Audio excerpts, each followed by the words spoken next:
The department feature allows each clinic to have unlimited departments on your account. To add a department, go to Settings, then click Departments. Here, you can add, edit, and delete your departments.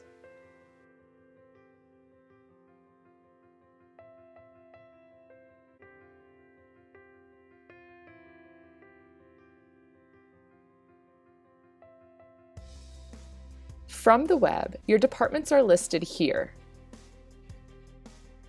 To move a patient into another department, choose Edit Patient, and then select the appropriate department. From the iPad, your departments are listed here. To move patients from the iPad, click on Edit, then Edit Info. Here you can change department.